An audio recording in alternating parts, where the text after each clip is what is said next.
sabi nga nila, Hump Day Wednesday. I believe it's pronounced Hump Day. Hump Day. Or Hamp Day. Hamp Come Day. back. Come back to the Yeah. Hump Day.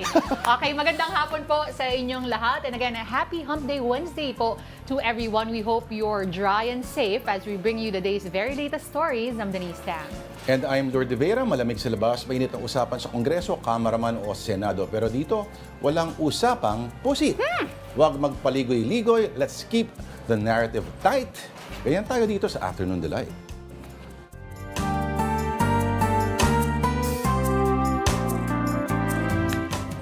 Yes! Okay, Wednesday nga ngayon, August 28, 2024. Happy weekend sa'yo, Denise. Happy weekend. Konti Practice na lang lang. yan. Oh, Practice. practice na lang. Bukas sabihin ulit natin at baka matuloy na.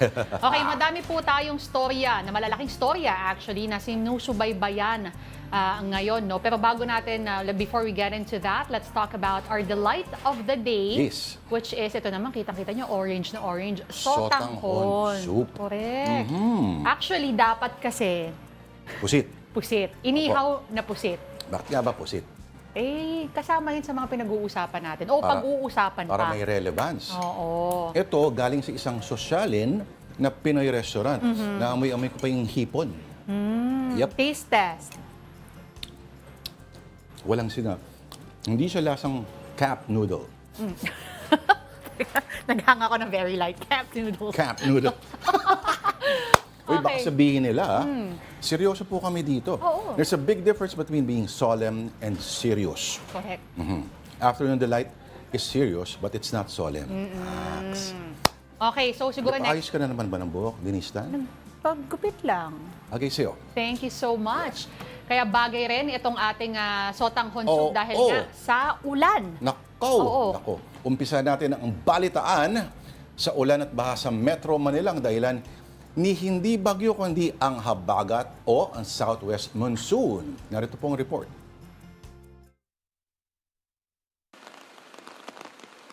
Umabot ng hanggang dibdib ang baha sa bahaging ito ng NS Amoranto sa Quezon City dahil sa pag-ulan madaling araw kanina. Ang sasakyang ito, sinubukang suungin ng baha pero napaatras rin. Nang lumiwanag, tumambad sa mga residente ang sandamukal na basura sa kahabaan ng Maria Clara Street. Si Aling Ofelia, winalisan agad at binuhusan ng tubig ang harap ng bahay nila. Si Mang Arnel naman, kasama ang mga kapitbahay sa paglilinis. Ang hiling nila, sana raw hakutin agad ng barangay ang basura dahil noong nakaraang bagyong Karina ay naipon ng ilang araw ang mga basura. Tatlong sasakyan ang nagkarambola sa intersection ng Viluna at East Avenue sa Quezon City mag-alas 4 ng madaling araw kanina. Sa kasagsagan ng pag-ulan, sumalpok kasi ang motorsiklo sa dalawang kotse na sinusundan nito. Nakahiga pa ang rider habang nakasalampak sa kalsadang angkas nito matapos silang tumilapon. Durog ang harapan ng motorsiklo dahil sa lakas na pagkakasalpok. Babae ang kakas na kuan ng mobit. Nabangga sila doon sa kuan tapos na tumba. Ayun, nakuan sila sa nagtalsikan yung mga helmet nila. Kwento naman ng may-ari ng nabanggang kotse. Beating the red light umano ang driver ng motorsiklo. Pinilit niya yung stoplight na naka-stop na siya, hinpo na pula na, pinilit niya. Agad namang responde ang rescuer ng QC DRRMO. Kapwa pananakit ng binti ang iniinda ng rider at angkas nito. Nagdulot naman ng aksidente ng pagbibigat ng daloy ng trapiko sa kahabaan ng East Avenue.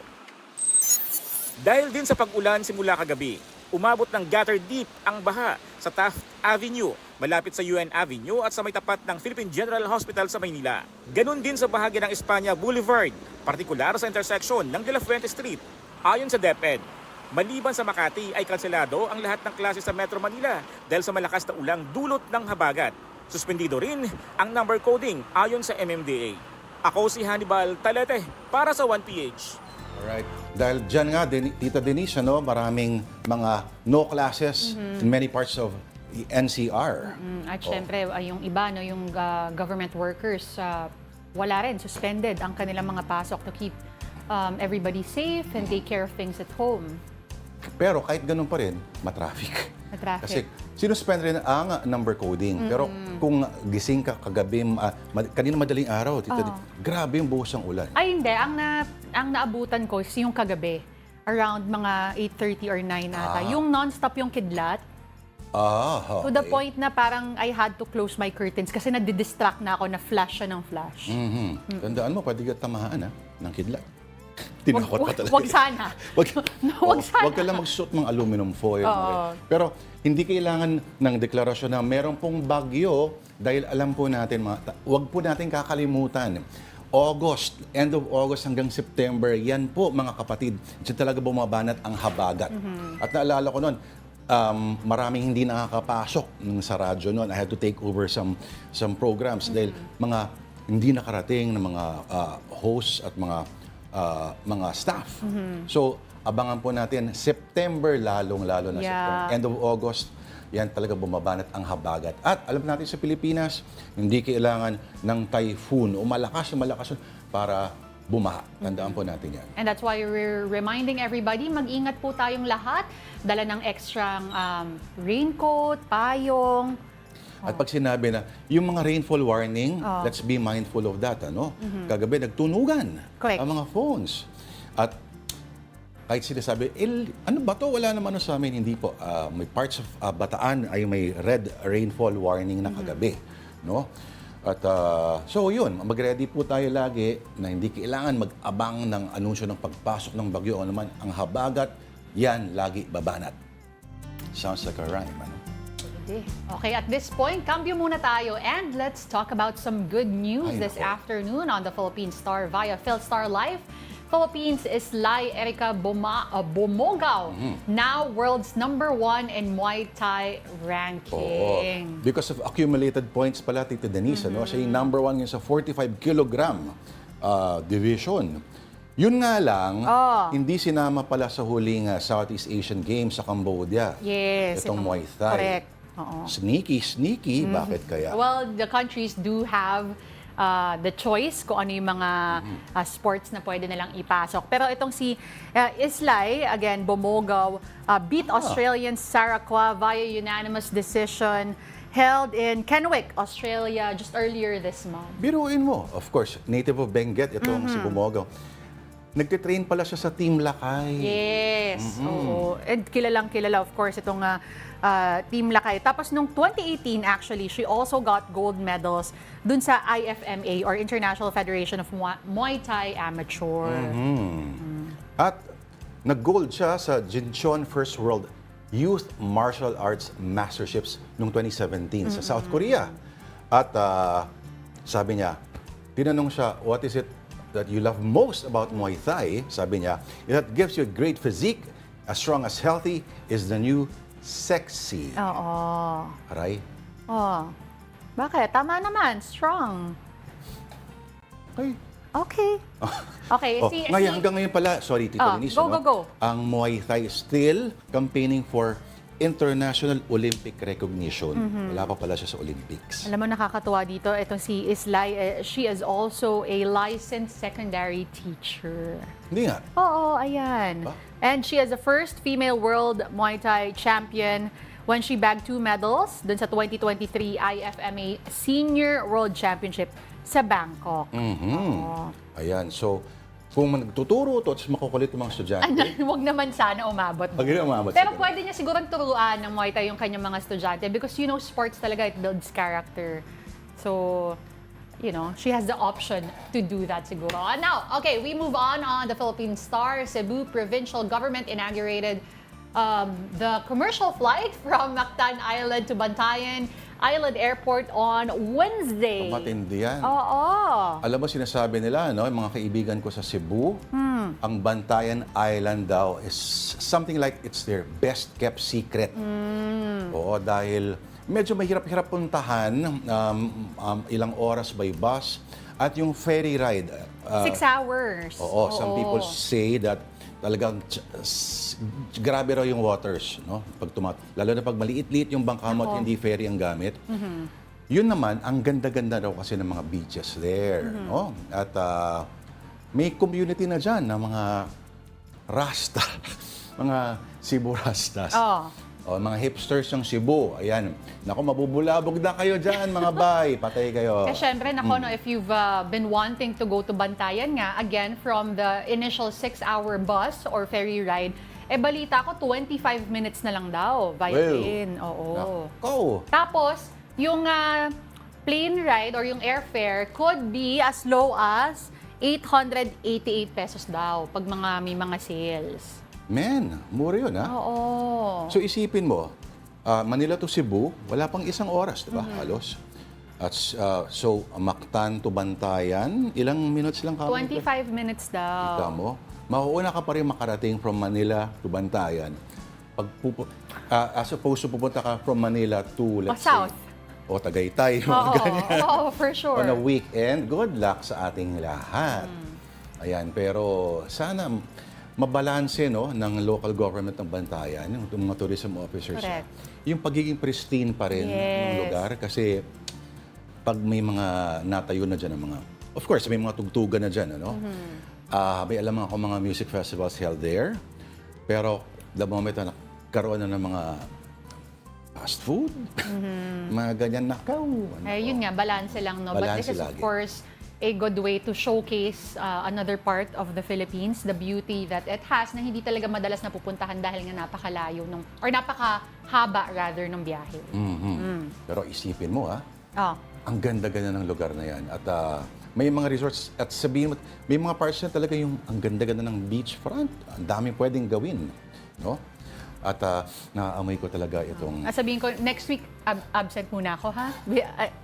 Testingin ko kaya Pwede bang isama mo naman ako paminsan-minsan? Sabihin ko na Tan? lang part of the job. Testingin natin yung flight to Bantayan. Baka ibig sabihin, ATR planes, ano? Magre-report ba sa atin si Tito Dale mamaya? Opo. Okay. Uy, kung may comment kayo kung kayo ba'y nakapunta na dyan sa Bantayan, Oo nga, let us kayo ba yung know. mga Cebuan o taga Cebu? Or basta kung may karanasan kayo dyan sa island na yan, comment nyo naman sa ating, sa YouTube po, no? Hanapin lamang po ang Afternoon Delight, hanapin po yung account ng One News. At umi-ere po tayo ng live dyan. Babatiin namin kayo mamaya. Sa Facebook naman, Sa Facebook naman, ganun din actually. Mamaya babatiin namin kayo, so keep your comments coming. Pag-usapan muna natin. Another story on social media. On onenewsweek.com, the headline goes, Kamala Harris overtakes Donald Trump in new poll. Yun. And Kamala Harris is now leading by 4 points, which is big for Kamala dahil just a month ago, she was actually trailing by 5 points. So, hindi niya lang napantayan na overtake niya pa itong si Donald Trump. And this is according to the poll of Pollcom Lab and Main Street Research USA. okay, dahil ngayon, malakas daw si Kamala mostly sa female, ano? Sa female demographics at yung immigrants. Pero, pagdating daw sa white men at males, nako, Donald Trump pa rin. Oo. At alam mo, ganyan din yung kwento ni Hillary Clinton, lamang sa polls until the Electoral College. Hello. Yan, medyo weird na sistema sa ganyang mga bagay. Pero, alam mo, yung joke ng mga late night comedians, Tito Denise, naghahanap daw si Trump ng pwedeng bumaril sa kabilang tenga niya. Sige. Sige. Para pantay. Sympathy. Ano, at para masuot daw ulit yung ano, no? Kasi di ba, iba yung dating noon. Parang, oh my God, magiging presidente na ng Amerika to. Naging iconic pa yung shot, that photograph, no? Nakuha ng isang AP ba o Reuters na ano. Di ba? Yung iconic na nakataas yung kamay niya. Him screaming, fight! Tapos may flag ng Amerika doon sa likod niya. Nakaw! Yung picture, medyo maganda ang composition. Di ba? Hirap gawin nun. So, kabila naman daw, easy. Easy lang, relax lang. Ang hirap kasi, Tita Denise, hindi nagbago ng messaging si Trump. Ganun pa rin at pang-iinsulto, personal attacks. Yes. Pero medyo delikado din itong sila Kamala dahil hanggang ngayon, wala pa rin daw malinaw na plataforma ng mga specifics na nilalatag, lalong-lalo na doon sa kanilang economic policies. That's right. Yun. So, Pag-usapan pa rin natin, again. still, sa Amerika pa rin, Oo. Nakaw, the head of a social media platform giant has revealed censorship from the White House. Anong ibig natin sabihin? Nangyari na pala dati at may pinigilan ang White House. Some info being disseminated. There's a report from the Associated Press. Meta CEO Mark Zuckerberg says senior Biden administration officials pressured Facebook to censor some COVID-19 content during the pandemic. Zuckerberg sent a letter to Republican chair of the House Judiciary Committee, Rep. Jim Jordan, alleging that officials repeatedly pressured Facebook for months to take down, quote, certain COVID-19 content, including humor and satire. He vowed that the social media giant would push back if it faced certain demands again. In response, the White House said that it was confronted with a deadly pandemic and the administration was encouraging, quote, responsible actions to protect public health and safety. The letter is the latest rejection of pressures on Facebook to target misinformation following the coronavirus pandemic and 2020 presidential election. Allegations have emerged that some posts were wrongly deleted or restricted. Experts warned that this year's U.S. election could be swamped by misinformation on social media with the increase of AI and other tools to produce false content that could mislead voters. Okay, so panahon ni Biden nangyari. Pero alam natin na panahon ni Donald Trump, ang dami ring misinformation mismo. Ang White House pa nagsusupply. If you saw those yung mga press conferences ni Donald Trump, nasabi niya parang baka yung minom daw ng bleach, arawan lang daw.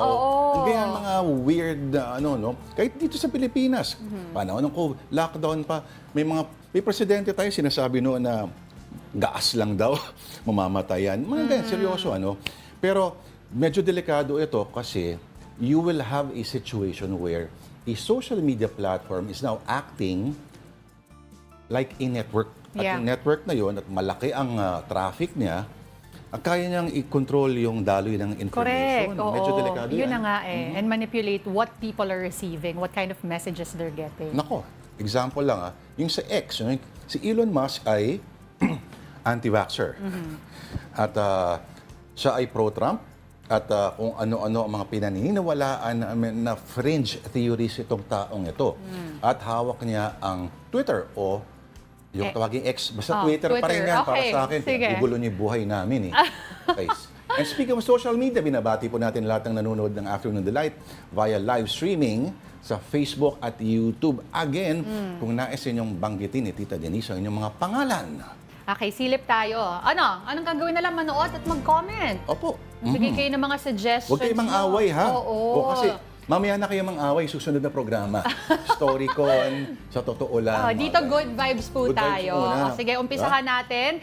Laging nanonood sa atin to. Si Miss Bea Dalisay. Hello po, Sir Lourd and Ma'am Denise. Magandang hapon din sa'yo, Bea. Good afternoon. Good afternoon, Delight. Yun ang sabi naman ni Sir Oscar. At ang sabi niya, ang kanyang food suggestion ay halo-halo. Sabi sa inyo, ang sabi ni Lourd, ano nga ang request mo? Ribeye steak? Ribeye steak. Wala, nasigawan ako kanina. Wala rong budget. Sige, paki-flood na lang po ng lechong kawali. Halo-halo. Wala tayong magagawa dyan. Oo, Oscar N. Siya yung nagsuggest ng halo-halo. Correct. Kay Carlo Colaton. Ano raw balita kay Quiboloy? Ay, mamaya po. Oo. Alex Manansala, hi tita at tito. Talagang paninindigan yung mga tita-tito na yan, At hindi nagpaparamdam to pero sigurado ako, mga fans mo nanonood. Hello, Jim Libiran, magparamdam ka.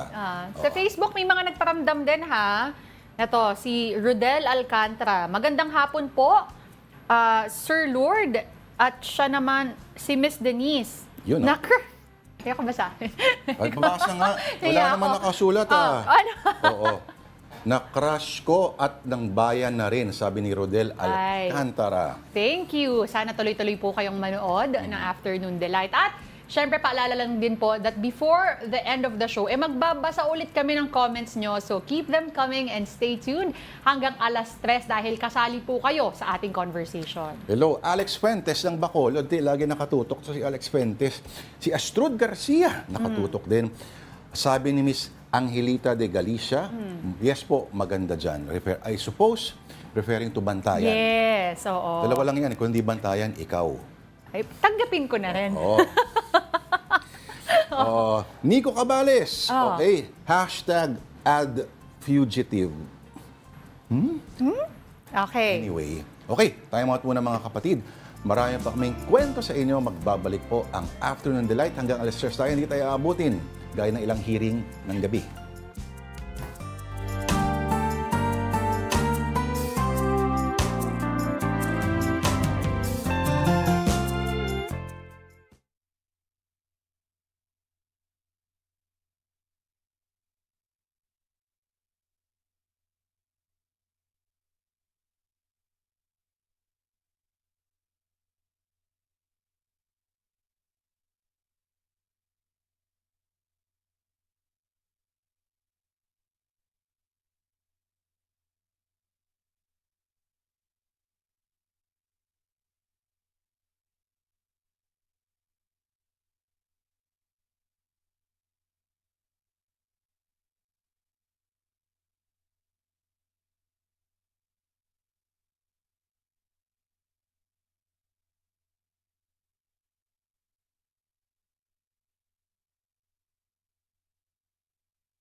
back. Nagbabalik po ang Afternoon Delight dito po sa One News.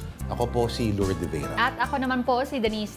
Thank you for staying with us. All right, on to the news. The House of Representatives has deferred the hearing of the Office of the Vice President budget to September 10. That's after a belligerent Sara Duterte faced lawmakers yesterday and refused to answer questions on her budget from 2022 to 24. And here is the full story. Tensions flared at the House of Representatives on Tuesday during the committee hearing on the proposed 2025 budget of the Office of the Vice President. VP Sara Duterte refused to answer several questions, especially regarding confidential funds. I would like to forgo the opportunity to defend the budget in a question and answer format. But Duterte's request was not granted by House Appropriations Committee Senior Vice Chairperson Stella Kimbo. We have 17 members listed for interpellation, and as you know, you've been here many times for our budget briefing, that this is an important part of the budget briefing. The GAA, the General Appropriations Act, is arguably the most important piece of legislation every year. At kasama po ito, ang pagtatanong at pakikinig po sa sagot po ninyo ay napaka-importante pong input sa aming pong trabaho. We will proceed to ask questions. The first one to question Duterte's budget was ACT Teachers Representative Franz Castro. Castro raised the OVP's low budget utilization rate of this year's budget. So yung utilization ay napakababa. Pero syempre comment ko lang, no, mas mabilis siya sa confidential funds. 100% in 11 days. Madam Chair, Duterte responded and also mentioned Castro's ongoing child abuse case. Madam Chair, I do not understand bakit a person convicted of child abuse is still sitting in a seat Point of of the order, House of Madam Chair. Ito yung sinasabi Representatives. You allowed her a snide comment and then you will not allow me? But Castro hit back at Duterte, calling the Vice President pusit, in apparent reference to squid tactics. Since ayaw magpaliwanag ang BP, so ibig sabihin nito, yung paggastos ng 125 million ay na pera ng taong bayan ay hindi maipaliwanag. Yung tactics na ganyan, na parang parang sorry for the pusit, na kapag nasusukol na ang pusit ay nagaano ng maitim na tinta. So ayaw natin ng ganun, Madam Chair. The Vice President then complained against the lawmakers of being unfair. Bakit? Yes, Bakit napaka one-sided nito, ma'am? noted po. Dahil ba madami kayo dyan sa kabila at nag-iisa ako dito? Former President and now Pampanga Salon Gloria Macapagal Arroyo came to Duterte's defense. When we want to question something about performance, we question the 2024 budget, not the 2023 budget. What is being questioned now is the 2023 budget, which was discussed very extensively last year. But this did not sit well with Kimbo. It's a big amount of money. I believe we owe it to the people to understand what happened. Of course, tinanggal na natin noong 2024. Gusto natin malaman, tama ba yung ginawa natin? Meanwhile, Kabataan Representative Raul Manuel asked about the supposed errors in Duterte's book, Isang Kaibigan. Dahil ayaw din po ng resource person na question and answer, then ang paraan ko na lang po ay hindi pa tanong. Tell the committee sino pa ang editor ng children's book na ito. I will forgo the opportunity to defend the Office of the Vice President 2025 budget proposal by question and answer. And I Madam leave Chair, it to the House of Representatives to to decide the proposal this as committee the presented. name of the auditor of the children's book. The over 5-hour hearing was eventually deferred as Duterte wasn't able to provide substantial answers. The next hearing is scheduled for September 10. All right, and another notable exchange during that hearing was that of Vice President Duterte and House Appropriations Vice Chair Stella Kimbo. Watch this. Please say, I do not wish to answer. That's it. at least we know it's a direct response. And with that, we move to the next Madam Chair. person on the list. Madam Chair. Madam Chair. Hindi na po tayo matatapos. Yan ang sinabi ko sa iyo kanina. Ayaw mo maniwala sa akin eh. Aabot talaga tayo ng bukas dito. Diba? Madam Chair. Is Yes. this an inquiry regarding... What he said. Yes, and Yes, please, I ma'am. remind also our Yes, ma'am. resource persons to please act in a respectful manner. Pasensya na po, hindi po kasama sa poder ninyo ang pagpa-fire ng presiding officer ng hearing na to. Kaya mo yun, Denise Tan? Talk to the hand. Talk to the hand. Tapos gusto pang papalitan itong si Stella Kimbo ng isang ibang magpe-preside. Oo, Turuin mo kasalang yun. wala nga daw sa O amin tapos dapat daw parang a House Committee on Finance which does not exist. So magtatanong kami saan. Talaga? Tama. Sige. So September 10, deferred at paulit-ulit na sinasabi na I leave to you the fate of the office of the Vice President. Sa totoo lang, karapatan naman talaga ng committee na yan. At trabaho nila magtanong. Yun. Dahil nga, again, pera po ito Correct. ng taong bayan. And sometimes, if you want to get what you want, a smile can change everything. Do not put up a fight. Hindi antagonistic lagi. Diba? Pero mukhang pinaghandaan niya. Pero wag po kayo maglala, hindi tayo abutin hanggang bukas. Like some hearings. Hanggang alas 3 pa po tayo. Alright. At good vibes lang tayo dito. Of course. Pero for the meantime, Lourd, pag-uusapan muna natin the quick rundown of more stories on One News. The Commission on Audit has ordered VP Duterte to return 73 million pesos worth of confidential and intelligence funds or CIFs. This is part of the 125 million peso CIFs that her office spent in just 11 days in December 2022. COA's notice of disallowance cited improper use of funds. The OVP says it will appeal the COA's order. Dismissed Mayor Alice Go's alleged cohort Cassandra Leong is expected to appear before the House Quad Committee hearing today. She was apprehended with Go's sister Sheila in Indonesia and is also being linked to the operations of a raided Pogo hub in Porac, Pampanga. Meantime, the Justice Department is set to file charges of disobedience to summon Ong and Guo.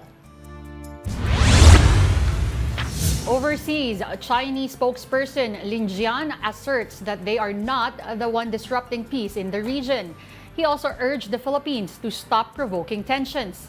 The statement comes after Defense Secretary Gibo Teodoro called China the, quote, biggest disruptor of international peace in the Southeast Asian region.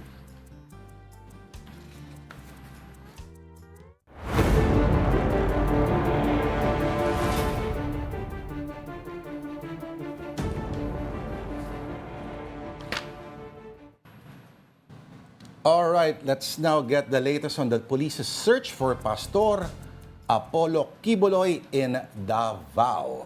Okay?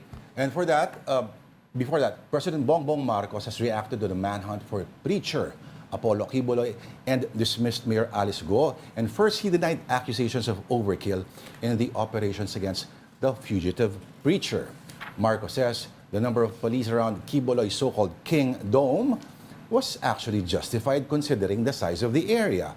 Over 2,000 police officers have been deployed around Davao City and as we speak. And the president also criticized Quiboloy for using his followers to block authorities and evade arrest. Hindi ko nga maintindihan kung bakit dinadamay ni Quiboloy ang mga tauhan niya.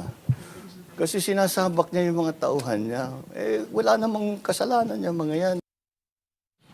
And as for Alice Go, Marcos said he has a, quote, very good idea whose heads will roll over the escape of Alice Go and associates.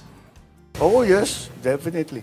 So, DOJ, I was just with the secretary earlier today, is almost finished with a very thorough investigation. And we will identify all of those who have, all of those who are involved in this, and we will act very quickly. We will, of course, be talking about that in the coming days. But for right now, it is time for a quick breather. You're still watching Afternoon Delight on One News. We'll be right back.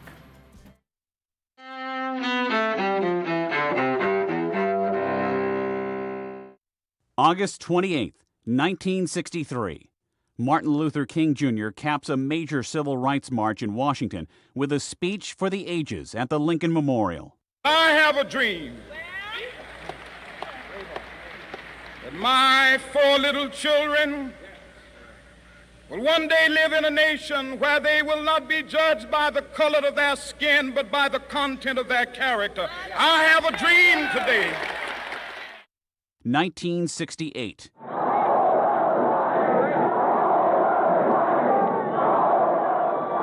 In Chicago, police and anti-Vietnam War protesters clash in the streets during the Democratic National Convention. Connecticut Senator Abraham Ribicoff condemns the police for the violence when he nominates a fellow senator for president. And with George McGovern as President of the United States, we wouldn't have to have Gestapo tactics in the streets of Chicago. But Vice President Hubert Humphrey is the nominee for the deeply divided Democrats. He narrowly loses to Republican Richard Nixon in the fall. 1955. Emmett Till, a black teenager from Chicago, is abducted from his uncle's home in Money, Mississippi. 2 white men seize Till after he supposedly whistled at a white woman. He's found brutally murdered days later. An all-white jury acquits the men of the crime. They later confess in a magazine interview. And 1996. In London, a royal split becomes final as Britain's Prince Charles and Princess Diana are granted a divorce. Diana is killed in a Paris car crash a year later. Charles marries longtime love Camilla Parker Bowles in the following decade. Today in history, August 28th. Ed Donahue, The Associated Press.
we're back. You're still watching Afternoon Delight. I'm Denise Tan. At ako naman po si Lourd de Veyra.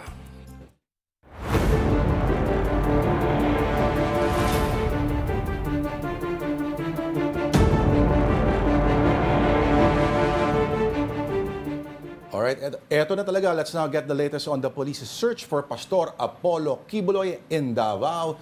And for that, we have live on the spot mobile journal Marymon Reyes on the ground. Marymon, balita namin kasama ka raw sa grupo na papasukin na yung loob ng compound. Tama ba?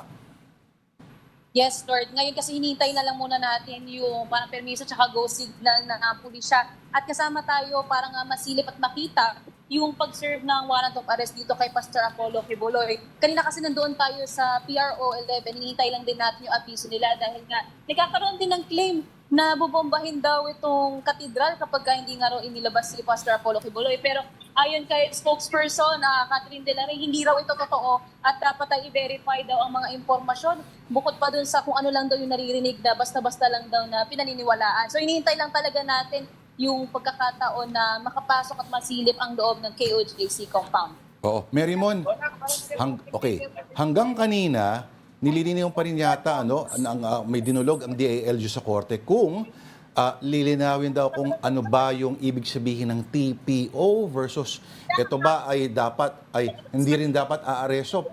Nagkalinawan na ba kung ano ang ibig sabihin ng TPO? Sa ngayon, wala pa kasi tayo nakukuha ang detalye bukod doon sa tuloy-tuloy na debate nga pagdating sa pag-i-interpret ng nilalaman ng TPO. Dahil tinatanong din dito kung ano ba yung sakop, yung specific details pagdating doon at magkaiba ngayon ng interpretasyon ng... Oo. Marymon, okay, huwag ka mawawala. Marami pa kami tanong, Marymon.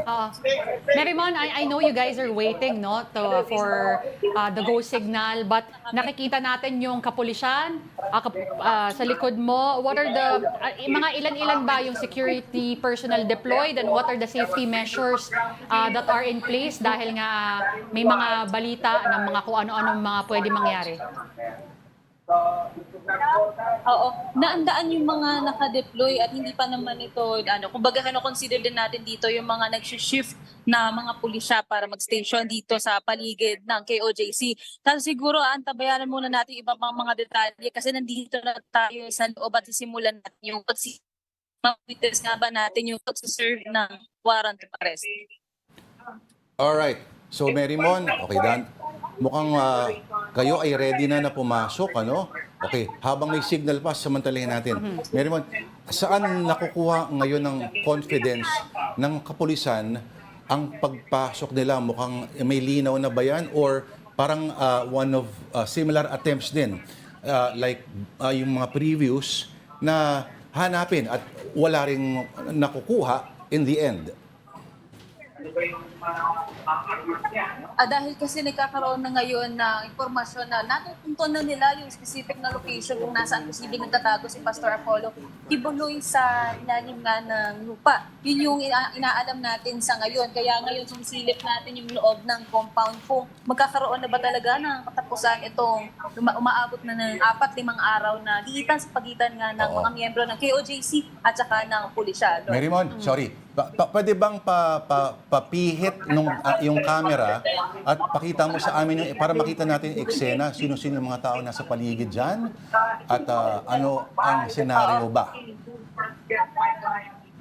Oo. Pero itong mga media na medyo mukhang hinaharang ng mga miyembro ng KOJC dahil nga sinasabi na hindi raw sila nagpapapasok ng media at ayaw nga daw nila ang presensya ng media rito. Ngunit tayo kasi nakausap natin ang legal counsel ng PNP at meron tayong permiso nga na gawin ito. Kaya hinihintay lang natin ngayon kung paano mangyayari itong resistance sa pagitan nga ng mga miyembro ng KOJC, kung makakalusot ba tayo o matatagalan tayo bago ma-penetrate at makita yung pangyayari sa loob ng KOJC compound.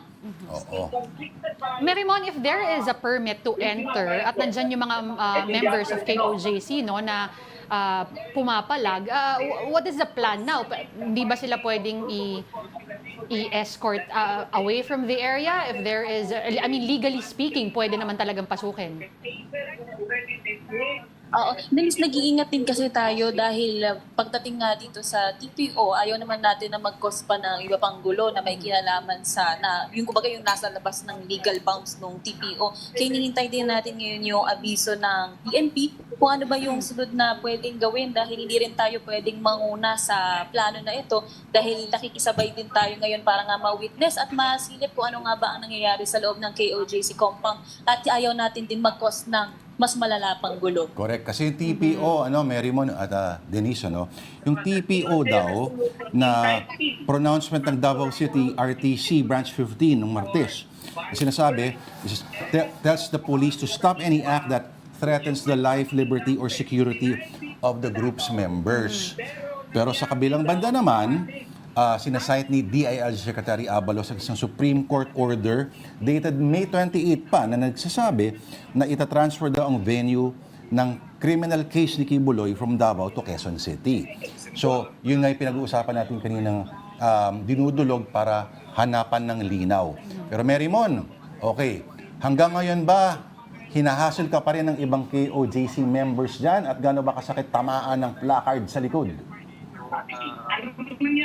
Nako, ngayon ang pinaka nababato nila sa atin ay mga salita na naririnig na natin unang araw pa lang na nandirito tayo. Dahil hindi pa nga tayo nakakapasok pa talaga, hindi pa natin nalalagpasan itong distansya na ito papunta dito sa kanilang dome. Hindi pa natin nakakasama, kumbaga yung close contact sa mga KOJC members, wala pa. Pero maririnig natin yung mga bulyaw at hiyaw nila sa malalayo na kumbaga parang binubugaw ang media papalayo at papalabas dito nga sa compound. Marymon, we saw that video na hinahampas ka nung parang placard sa iyong ulo. Did that happen in several occasions o yun lang mismo yung nahuli ng camera? Ako nagkataon kasi na nakakuha ako ng opportunity na makapag-video. Pero alam kong hindi lang ako yung miyembro o kawani ng media na nakaranas ng harassment. Dahil nung kinagabihan din, nung unang araw ko dito sa Davao City, may nakita rin ako na iba pang mga cameramen at saka mga reporter na halos hinahambalos na ng mga miyembro ng KOJC noong nasa labas pa nung hindi pa nakakabalik sa loob itong mga miyembro ng simbahan. May nakita rin akong mga bote na binabato tulad din sa akin nung nagkaroon ng standoff ulit ng pagitan ng PNP at saka ng mga miyembro ng KOJC. Habang nakatutok yung cellphone natin, pinukpok yung bote. At hindi lang ako ang nakaranas nito, halos lahat ng miyembro ng media na sinusubukan lang naman na maisiwalat kung ano ba yung nangyayari dito sa Davao City. Lourd, Denise. Oo, okay. So, balik tayo dito sa eksena ngayon, Marymon, may nakikita tayo, mga miyembro o mga miyembro ng PNP na ano bang type yung uniform niya? Type C ba yan?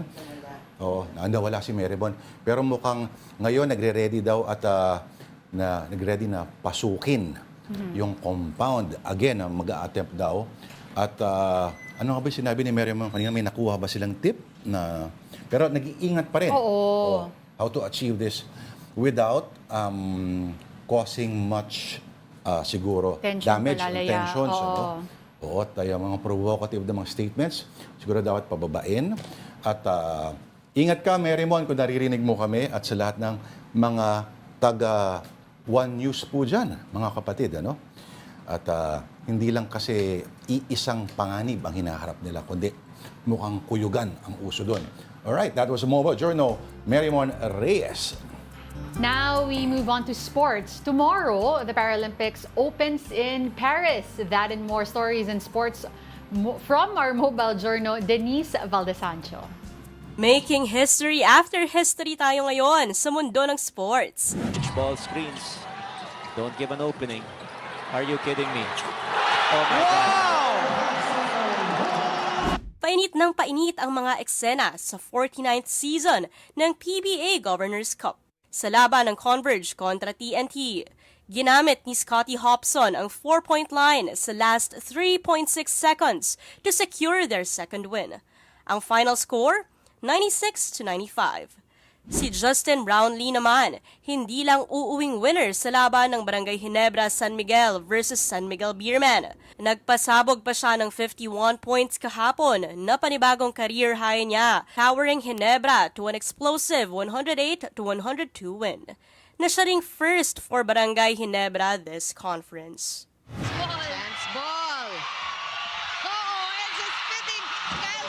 Sa volleyball, kumpleto na ang semis cast ng PVL. Tinapos kasi agad ng Creamline ang laban versus the two-time defending champion Petrogaz within just 3 sets, 25-23, 25-19, 25-18.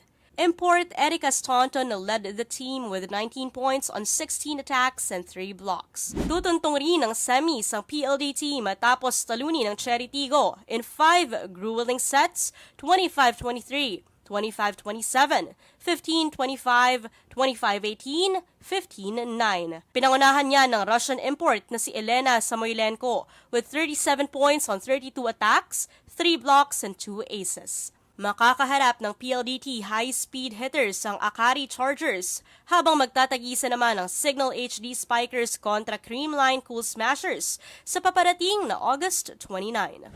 Handa ka na ba para sa Paris Paralympics? Ready na ang dalawa nating Paralympians na iwagayway ang ating bandila sa opening ceremonies ng Paralympics. Yan ay ang decorated para-swimmer na si Ernie Gawilan at para-archer Agustina Bantilo. Magaganap ang opening ceremonies ng Paralympics 2024 sa iconic Paris landmarks na Place de la Concorde at Champs-Élysées. Una ring sasalang bukas ang para-archer for the women's individual compound open ranking round, 7 p.m. Philippine time. Mobile Journal, Denise po, hatid ang mukha ng balita. Now, a bus conductor went viral for bringing good vibes to passengers. Paano ba naman kasi sumasayaw sa biyahe? Magaling ang balanse nito. Mobile Journal, Denise Valdez-Sancho again with the story. Sa bus ba ang pahinga mo bago pumasok o pagkatapos ng trabaho? Ang konduktor kasi na nakilala ko, naghahatid ng saya sa mga pasahero. Kasama na sa buhay ng konduktor, ang ma-experience ang malalang traffic sa EDSA at all-day na pagtayo para magtawag ng pasahero. Pero ang EDSA bus carousel conductor na si Rogelio Ferolino Dayday o mas kilala bilang Jong, sinasabayan lang ng sayaw ang stress. Hataw kung hataw ang galawan niya habang pumapasada sa EDSA bus carousel. Kwento ni Jong, panahon ng pandemya nang maglakas loob siyang lumuwas pa Maynila para magtrabaho. Kasi dati ma'am, matagal ko na talagang kasi yung mga kasamahan ko, mas malaki na yung sahod kay doon. Kaya napag-isipan kong pumunta dito na sakali na magbago yung buhay, gano'n. Mula rito, nakapasok na siyang konduktor. Taong 2022 naman nang maisipan niyang ibahagi ang kanyang everyday life. Kasama ang mga pasaway sa kalsada, mga aksidente, pagbaha, at pati iba pang problema dahil sa matinding traffic. Inspired kasi ako sa mga yung mga nagbablog, na kumikita sila, nagbablog sila. Kaya sabi ko sa sarili ko, bakit di ko kaya subukan ganun? Baka may magbago sa buhay ko, may ganun. Kaya sa marami rin siyang upload kung saan sumasayaw siya sa bus, may pasahero man o wala. Bukod sa pagpapasaya sa kanyang mga videos, natutuwa rin daw siya sa mga sumusuporta sa kanya. Kasi kung makita ko si marami ng comment, parang natuwa ako, parang na-enjoy ako, sige pagpatuloy ko. Ang totoo raw niyan, mahiyain si Jong, pero mas inuuna na lang daw niyang isipin na kumita para sa pinapaaral na anak sa Mindanao. Sa mga katulad ko na mahiyain dati, iwala niyo na yung hiya niyo kasi dito sa pag masanay ka na, marunong ka na, dito ka na sumaya. Hirap talaga magsimula mag-vlog pero pinagpatuloy ko siya. Hindi lahat ng biyahe smooth lang. Minsan may lubak ding madadaanan. Pero ang mahalaga, alam mo ang dahilan kung bakit mo ito ginagawa. Mobile Journal, Denise Valdez-Sancho po. Hatid ang mukha ng balita. Walang mali-mali sa art, di ba? If you got it, flaunt it, kikita ka pa. May kilala nga ako dyan ganun sumayaw, parang ninong dance. Ito lang yung kumikilos kasi ito na lang talaga yung... Akala ko yung ano yung tawag doon yung... Chuwari-wap. Mahirap mag-snap, oo. Anyway, mabuhay. Dapat ito, Denise, magtayo ka rin, magbukas ka rin sarili mong account. Oh. Sasayaw din ako? Yes! 4 yung kaliwang pa ako eh. Yun ang maganda ron. Yung process ng paano manatili ang 4 kaliwang pa. Anyway, ito, hindi magpapahuli ang netizens sa atin sa current events dahil ang entry sila in today's I Saw the Signs.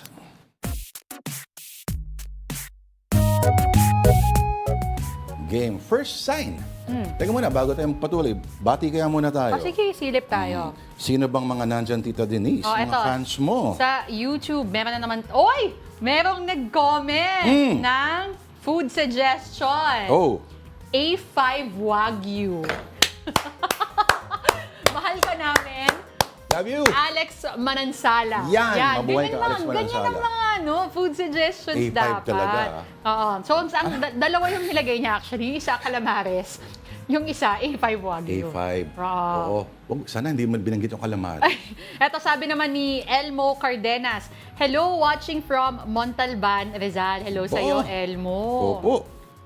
Thank you sa inyo. Sino pa ba? Okay. Sino pa ang mga comment? Huwag kayo mahiya, Oo. Si Leonard Hage, Zari Clemako. Kahit saan mapunta si Lourd, ay lagi akong nakasubaybay. Yes! Nakakalungkot yung word of the Lord from daily to weekly to monthly na lang. Paglabas ng episode, puro lumang word of the Lord vids ang pinapanood ko. Magbukas kaya ka ng OnlyFans. Leonard Hake, Zari Clemako. Pero thank you.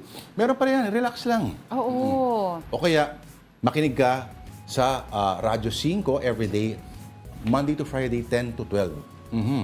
Meron tayong radio drama program. Ayan. Subaybayan nyo lang po si Lourd in all of the programs. Ito, pag-usapan naman natin ngayon, again, the signs that we have sa ating isaw. I saw the signs. Nako, ito sabi, ano to?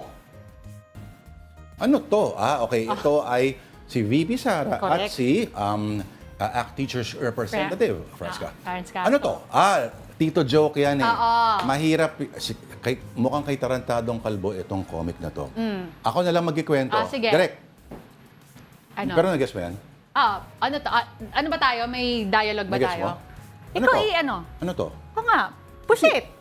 Ito. Ano? Opposite. Jang. Jajajang. Bagong-bago. Tito joke. Bagong-bago. Next. Ano bang next natin? Nandito si Alice Go, gusto nilang ipa-deport. Nung umalis, gusto naman nila pabalikin. Oo nga naman, make up your mind, guys. Ano ba talaga? Pero syempre ngayon, ang problema muna is, nasaan muna? Saan mismo? Did Alice go? Oo. Okay, next up, sa ating I Saw the Signs. Hoy! Ito, sabi, hindi pa nga ako lumalabas, lalabas ka na naman. Basta, walang makakapag-stop kay Jose Barichan sa paglabas dahil ilang araw na lang. 4 days na lang, bare months na naman. Meron pa ba? Meron pa ba? Naku, kung meron kayo dyan, ipadala niya bukas. I-feature namin kayo. May nag-comment isa dito si NMYVH. Paano pinopronounce? MNMIV. Oo. Ano sabi? Sabi niya, kung ibibigay ko buong pangalan ko, hanapin niyo ba ako agad, ha? Sagot nga, dapat nang matapos siyang kaguluhan. Huwag ka mag-alala, hindi ka namin pinipilit kung ayaw mo ibigay yung relax ka lang. Enjoy your anonymity. Okay? Putin's #1 fan. May nakasulat? Oo, sabi niya may nilabas, SMNI na audio na parang drama sa radyo. Sige nga, gusto ko marinig yan. Elmo Cardenas, of course, thank you. At sa Facebook, meron pa rin, ha? Sige nga. Sa Facebook naman, wait lang. Ano? Alex Mansala. Tita Denise, nakakadunk po ba kayo? Pwede naman, pero gawin nating 6 feet lang yung height ng ring. Bastos. Para magtitiptoe lang ako. Ganyan. Ang Pwede sagot rin. dyan, Alex, kahit sumakay ka pa, dadaktakan ka ni Tita Denise mo. Eto, hindi ka matutuwa dito. Kasi from A5 Wagyu, may nag-comment na food suggestion, sopas. Wala kayo narinig, mga producer. Wala na dinig. Tristan Manluyaw, bombero daw siya, watching from Das Island, Abu Dhabi, UAE. Mabuhay ka, Tristan Manluyaw! At mabuhay po sa lahat ng nanonood sa atin dito sa Afternoon Delight. Again, we invite everybody. Meron papahabol. Si Jet naman, batiin mo. Lagi na nakasubaybay sa Hi, work from home daw Jet! kasi siya. Sana nakakapagpahinga ka ngayon, Jet. Ay, may pakis pa. Love you, Jet. At kung sino man ang nakatutok ngayon at nagko-comment na dapat Wagyu tayo bukas. Tuloy-tuloy nyo yan. Love you! Oo. That will do it for us this Wednesday, August 28. Maraming salamat po for watching Afternoon Delight. Ako po, si Denise Tan. Nakakadunk. Join us again tomorrow, 2 p.m. Ako po si Lourd de Veyra. Wala, hanggang ganun lang ako. Good vibes. Have a delightful afternoon.